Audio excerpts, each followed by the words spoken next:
नमस्कार, आप सभी का स्वागत है और इस लाइव में चर्चा होगी जहां क्रिकेट की टेस्ट सीरीज भारत बनाम इंग्लैंड की। और आपको बता दें कि भारत सीरीज में 1-2 से पिछड़ रहा है और कई खिलाड़ी इंजर्ड भी हैं। इनमें नाम भी आ चुके हैं उनकी प्लेइंग 11 टीम से पहले। और आपको बता दें कि रिकॉर्ड के बात करें तो भारत के पक्ष में अभी जो चीजें हैं वो बहुत ज्यादा खराब होती हुई नजर आ रही है। इसी में एक और सवाल ये पैदा होता है कि इंग्लैंड खुद को क्या फेवरेट समझने की गलती कर सकता है। और सबसे बड़ा सवाल ये है कि क्या ये सीरीज इतिहास की सबसे बड़ी भारत इंग्लैंड सीरीज बनने जा रही है या नहीं। और इसी पर हमारे साथ हमारे सहयोगी जुड़े हुए हैं मनु पवार, सबसे पहला सवाल मेरा आपसे ये है कि क्या कल के मैच में तेज गेंदबाजी या दमदार बल्लेबाजी या फिर कोई गहरी रणनीति देखने को मिल सकती है कल के मैदान में? देखिए कोमल, अब तक जो भी 3 टेस्ट हुए हैं, तीनों टेस्टों में बहुत जबरदस्त मुकाबला हुआ है। चाहे वो बल्लेबाजी से मुकाबला हुआ हो, गेंदबाजी हम्म का मुकाबला रहा हो, दोनों टीमों ने हम्म बहुत टेस्ट सीरीज के लिए। और इसमें लगा कि हाँ, जो हमारे यूथ हैं वो सिर्फ 2020 के बादशाह नहीं है या वनडे के हम्म ही खिलाड़ी नहीं है, वो टेस्ट मैच में भी उनका दमखम है और उन्होंने मैदान में दिखाया भी है। जी। तो बल्लेबाजी वाली बात जहाँ तक है, वो भारतीय बल्लेबाजी हमारे बल्लेबाज दिखा चुके हैं कि उनमें कितना दमखम है, उनमें कितना खेल है और उन्होंने वो क्या कर सकते हैं, गेम को कहाँ से कहाँ ले जा सकते हैं। लेकिन गेंदबाजी जो अब खासकर चौथे टेस्ट मैच के लिए, चौथा टेस्ट चूंकि बहुत इंपॉर्टेंट है भारत के लिहाज से, तो हम्म चौथे टेस्ट मैच में गेंदबाजी का जो मोर्चा है वो हमारे लिए बहुत चिंता का मसला है। और इसकी वजह जो जैसा आपने बताया, इंजरी फिटनेस का जो बिल्कुल। सवाल है वो बहुत बड़ा सवाल बना हुआ है कि हम्म फिटनेस का कैसे होगा। जो नामी जो गेंदबाज जो मोर्चे पे हैं हमारे, वो घायल हैं। जो है आकाशदीप जो है वो घायल हैं। बुमराह को लेके भी कुछ अभी कहा नहीं जा सकता। और खबर है कि शायद अंशुल काम्बोज जो है उनको अर्शदीप को रिप्लेस कर सकते हैं। तो बड़ा उस तरह का चीजें हैं कि अभी क्या होगा, कल तक क्या होगा। और ये भी हो सकता है कि जो कुलदीप यादव जो अब तक 3 टेस्ट मैच से बाहर बैठे हैं, बिल्कुल। वो भी वो आ सकते हैं, क्योंकि जो नीतीश रेड्डी है ऑलराउंडर, वो जो है वो बाकी सीरीज के लिए बाहर हो गए हैं। तो बिल्कुल। बल्लेबाजी का तो भारत में फिलहाल ताकत है अभी, लेकिन गेंदबाजी का मोर्चा इंजरी की वजह से कमजोर पड़ता दिख रहा है कोमल। जी। अच्छा मानो, क्या लगता है कि क्या चौथे टेस्ट में भारत के पास वापसी करने का मौका है या ये सीरीज उनके हाथ से निकल चुकी है? क्योंकि जो उनकी आपने जैसा भी बताया कि जो गेंदबाजी का जो उनका एक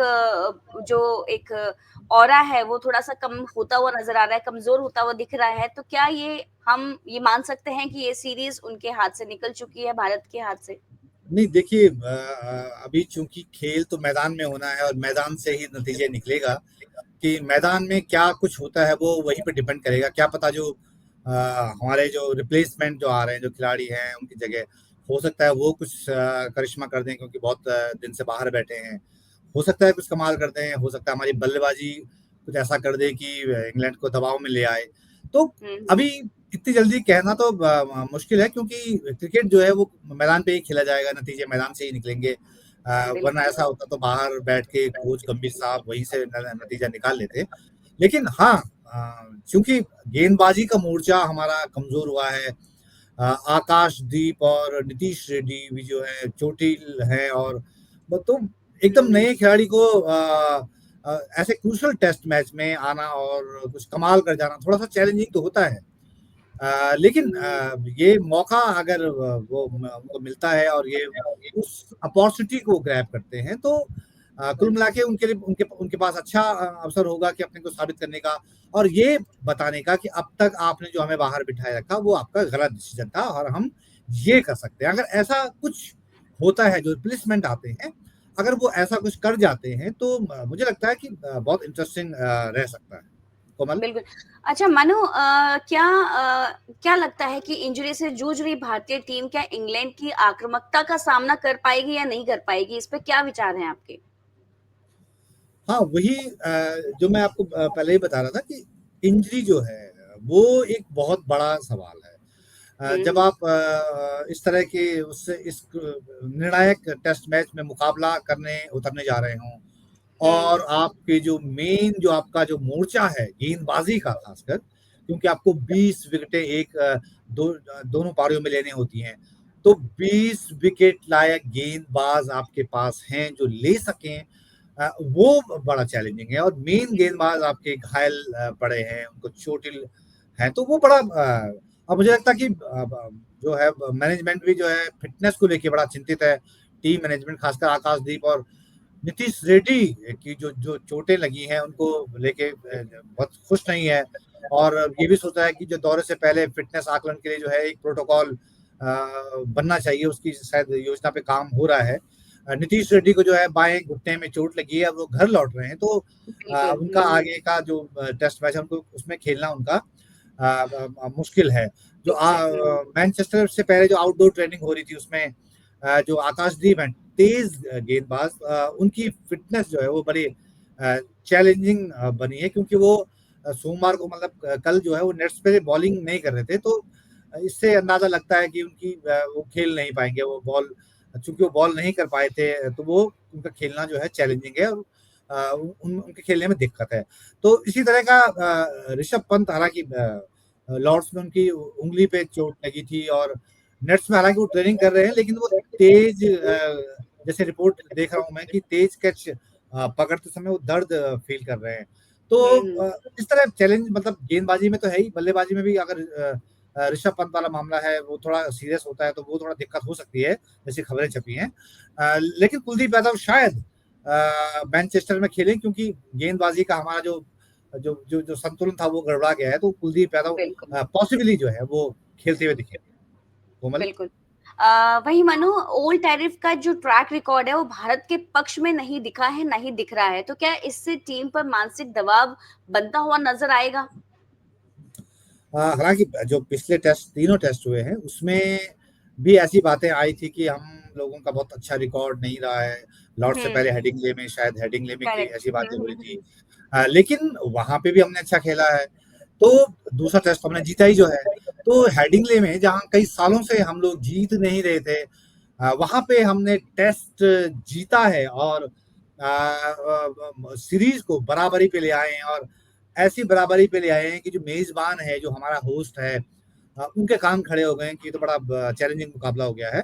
तो कुल मिला के ऐसा नहीं कह सकते हम कि हम मैनचेस्टर में जीते नहीं हैं तो शायद आगे भी नहीं जीतेंगे, क्योंकि क्रिकेट जो है वो जब टीम उतरेगी, नए खिलाड़ी है मैदान पे उतरेंगे, वो बिल्कुल, फिर पुराना इतिहास उसमें काम नहीं करता है। वो उस दिन क्या खेल खेला गया है, उस दिन उन्होंने कैसे परफॉर्म किया है, वो चीजें डिपेंड करती हैं, उनका खेल उस पर डिपेंड करता है। तो जी, जी, इसलिए ये कहना कि वहाँ हम लोगों का अच्छा रिकॉर्ड नहीं है, वहाँ हम लोग कैसे कर पाएंगे, तो ये मेरे ख्याल से ठीक नहीं होगा।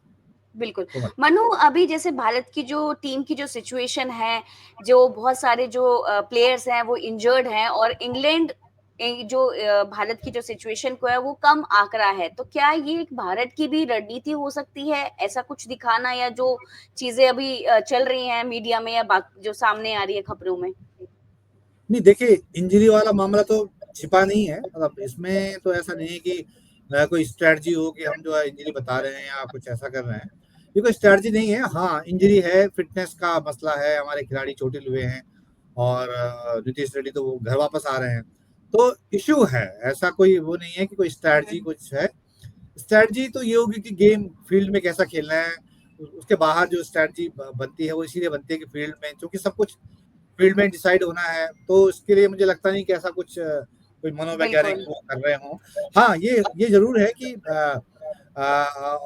भारतीय टीम थोड़ा उस दबाव में तो रहेगी कि भाई एक निर्णायक टेस्ट में हम उतर रहे हैं, और हमारे पास जो मेन हमारे बॉलर हैं, या जो जो हमारे मेन खिलाड़ी हैं वो घायल हैं, वो चोटिल है, तो वो एक हमारे लिए थोड़ा साइकोलॉजिकली थोड़ा सा दिक्कत तो हुँ, पैदा हुँ। करेगा कि हमारे पास हम अगर 500 रन टांग देते हैं स्कोर बोर्ड पे, और उन रनों को डिफेंड करने के लिए हमारे पास गेंदबाज नहीं होते हैं, तो 500-600 वो भी टाँग देंगे, तो फिर बात तो फिर हमारा तो कोई पर्पज़ हल नहीं हुआ।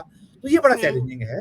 इसलिए थोड़ा-सा हाँ, वो दबाव तो रहेगा कि हमारे पास उस तरह के गेंदबाज नहीं हैं, घायल हैं, कह सकते बिल्कुल। हैं। अच्छा मनु क्या लगता है कि अगर जसमीत जो बुमराह है अगर उसकी वापसी होती है टीम इंडिया की में, तो क्या लगता है कि मैच का जो रुख है वो पलट सकता है या फिर गेम बदलती हुई नज़र आ सकती है मैदान में? देखिए बुमराह तो सुपरस्टार हैं, सुपरस्टार बॉलर हैं, वो गेंदबाजी का रुख बदलने में वो रहते हैं, वो अभी थे तो मैच में। उनके हुँ, बारे में अभी क्लियर नहीं है कि वो चौथा टेस्ट खेल रहे हैं या नहीं खेल रहे हैं। हुँ। कल नहीं अगर ही इन शायद केस अगर उनकी वापसी होती है टीम में तो क्या गेम एकदम से पलटती हुई नज़र आ सकती है?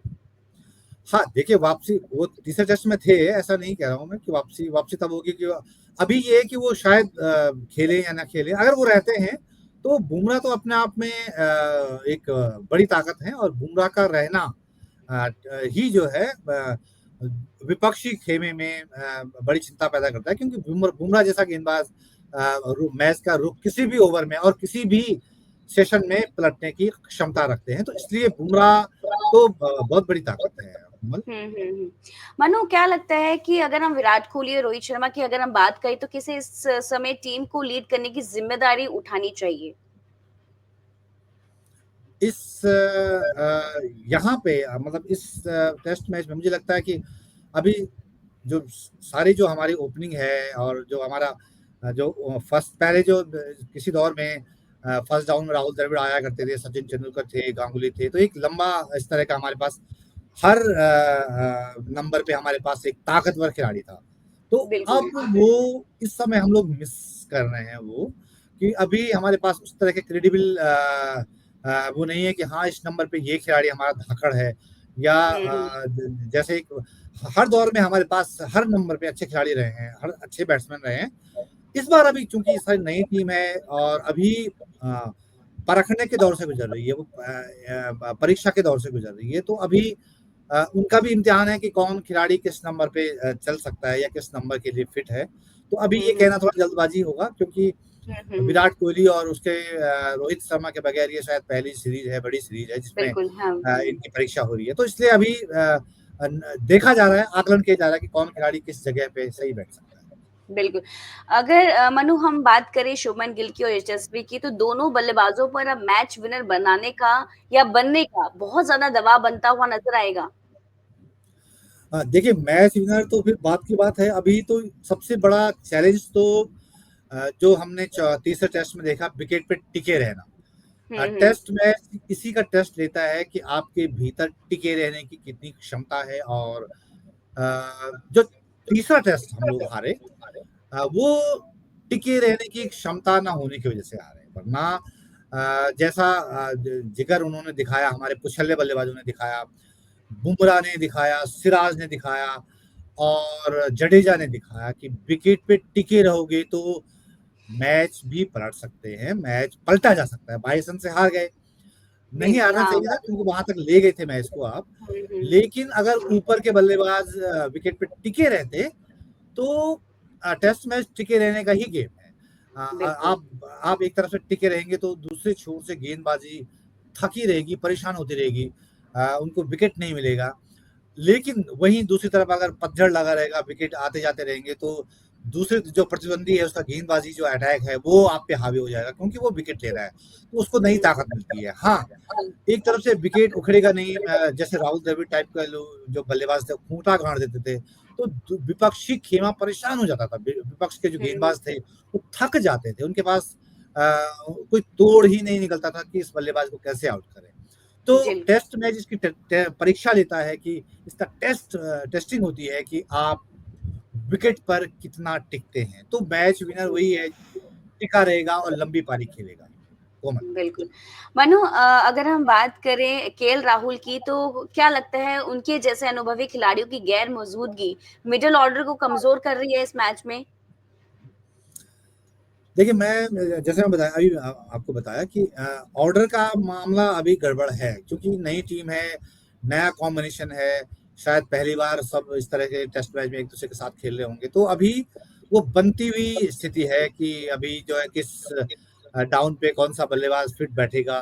तो निसंदेह मतलब किसी एक अच्छा, एक्सपीरियंस्ड खिलाड़ी का न रहना या न खेलना तो वो उस जगह को फ़िल कर पाना थोड़ा चैलेंजिंग तो होता है। लेकिन नई टीम है और जो जगहें हैं नंबर 1 या 2 या first down, second down, third down, fifth में, तो जगह बन जाएँगी। हुँ, अभी जो 3 टेस्ट हुए हैं, उसमें बहुत चीज़ें बिल्कुल, आई, खिलाड़ी कहाँ पे खेल सकता है, कहाँ पे टिक सकता है। जब जडेजा भी टिक सकते हैं, हमारे बॉलर भी टिक सकते हैं पुछल्ले, तो एक लर्निंग प्रोसेस है टीम की। नई नई टीम हुँ, है, टेस्ट के लिए बात कर रहा हूँ, टेस्ट के लिहाज से। तो मुझे लगता है बिल्कुल, कि धीरे-धीरे पता चल जाएगा कि कौन कहाँ पे क्या बेस्ट खेल सकता है। बिल्कुल, हुँ। मनु क्या लगता है कि टीम इंडिया को अब डिफेंसिंग रणनीति के साथ खेलना चाहिए या फिर अटैकिंग के साथ खेलना चाहिए? देखिए मतलब दोनों दोनों चीज़ों में अटैकिंग या फिर डिफेंसिंग किस चीज़ को सबसे ज़्यादा फ़ोकस करना चाहिए? देखिए डिफेंसिव टेस्ट क्रिकेट तो डिफेंस का खेल है वैसे। डिफेंस की परीक्षा होती है, अटैकिंग तो आप वनडे में, टी20 में होते हैं। अ, टेस्ट क्रिकेट में भी अटैकिंग रहेंगे तो आप विकेट आपका निकल जाएगा। आप रन बनाने की जल्दी, क्योंकि 5 दिन का खेल होता है, 1 दिन का तो है नहीं, या बिल्कुल, 50-50 ओवर का तो है नहीं। टी20 का तो है नहीं कि आपको धाएँ आके रन मारने हैं। आपको टिके रहना है, जो मैं पहले भी आपको बताया कि टिके रहने का चैलेंज होता है टेस्ट मैच में। तो 5 दिन का खेल है। जो लंबी पारी खेल गया, जो टिक गया, वो अपनी टीम को किसी जगह ले जाएगा, किसी टारगेट तक ले जाएगा, तो वो बड़ी बात है। तो मुझे नहीं लगता कि इसमें कोई डिफेंसिव या अटैक का कोई मामला है। हाँ, डिफेंसिव आपको होना पड़ेगा, क्योंकि शुरुआत में जब विपक्षी आक्रमण जो है, गेंदबाजी आपके ऊपर आती है, तो नई गेंद होती है, फ्रेश होते हैं सब लोग, और नई गेंद के साथ बड़ी दिक्कत होती है। वो किधर को मूवमेंट कर रही है, कहाँ जा रही है, तो थोड़ा-सा विकेट का आकलन करना मुश्किल होता है। विकेट कैसा खेल रहा है, कैसा नहीं खेल रहा है, बिल्कुल। और इसमें बाउंस कैसा है, किस तरह का खेल रहा है, स्विंग कैसा है, ये तमाम चीज़ें आकलन करने में बल्लेबाजों को 15-20 ओवर तो लग जाते हैं, तब तक गेंद थोड़ा-थोड़ा पुरानी होनी शुरू होती है। हुँ, हुँ, तो हुँ। मुझे लगता है कि डिफेंसिव ही बड़ी चीज़ है टेस्ट मैच के लिए। वो मैं बिल्कुल। मनु इन सभी सवालों का जवाब हमें कल के मैच को देखने के बाद ही मिल पाएगा, लेकिन हम आपके साथ फिर से जुड़ेंगे नई चर्चा के साथ और बाकी अपडेट्स के लिए आप देखते रहिए द फेडरल देश और इस चैनल को लाइक करें, सब्सक्राइब करें और शेयर भी करना ना भूलें। Thank you Manu. थैंक